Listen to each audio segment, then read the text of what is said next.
Let's begin by wondering, what do we mean by translation? In theory, translation means transferring the meaning of a text from a source to a target language. In practice, there is much more.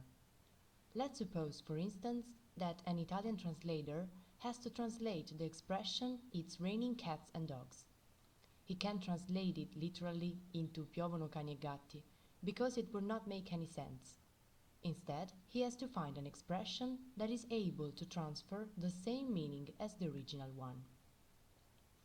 Among the different existing typologies of translation, I chose to focus on the audiovisual one.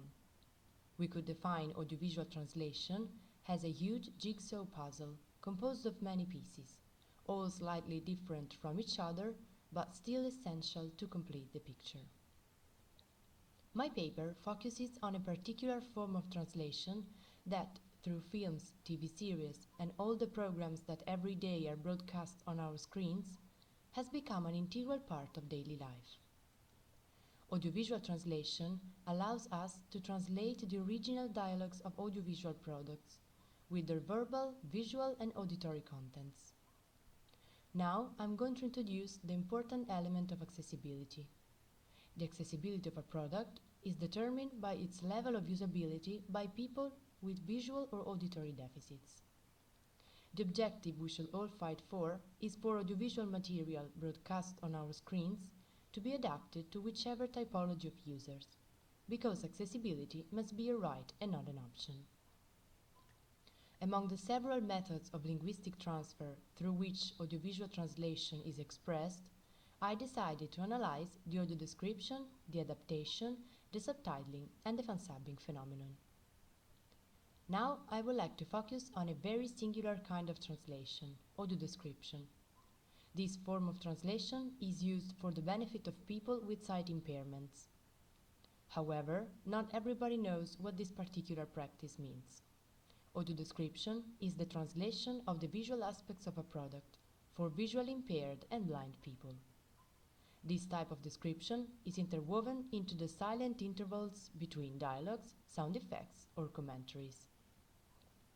Unfortunately, however, this technique is not frequently used in Italy, while in other countries it has been used for a long time, as it is the most effective way to extend accessibility to everyone.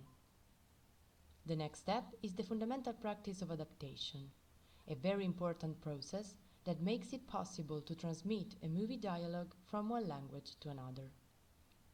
To ensure a good result, it is fundamental to act so that the audience does not perceive any kind of linguistic oddity that makes it clear they are watching a foreign product. However, adapters have to face a very tough job. This example clearly shows how sometimes the adapter's attempt to translate a funny joke ends up resulting in the loss of its original intensity. Thus, adapters can, and in many cases have to, alter the text from a linguistic and stylistic point of view. Subtitling concerns the proposition of oral dialogues in a written form, with the aim of making the product more understandable. The word subtitle refers to the secondary title that follows the original one of the movie. The modern meaning was born with the arrival of the auditory cinema and with the need to translate the actors' dialogues by putting the content in the low part of the screen. As opposed to dubbing, which was born in the 1930s, there is not a commonly accepted date for the birth of the subtitle. Subtitles are considered the best form to guarantee the access of a certain product by an increasingly wider audience. There are two different typologies of subtitling, interlingual and intralingual. Intralingual subtitling requires that subtitles be in the same language as the film, which allows the product to reach a targeted and limited audience, mainly formed of impaired people. This practice is used for the deaf, and it is also an easy way to learn a second language. Interlingual subtitling, instead, occurs when there is a dialogue in the original language and the subtitles are in the spectator's mother tongue. This subtitling methodology is used especially during the first learning phases of a foreign language. A quite singular case of subtitling is the phenomenon of fansubbing, a translation modality that was born on the internet and that was created by fans for fans. However, this practice is very criticized, because often the fansubber has a very limited knowledge of the grammar and of the original language of the product, and so mistakes and sometimes real misunderstandings in the translation can occur. The research and the in-depth analysis carried out to write this paper allowed me to enter a world that I used to know only as a spectator, and, above all, to examine such a heterogeneous and fascinating theme.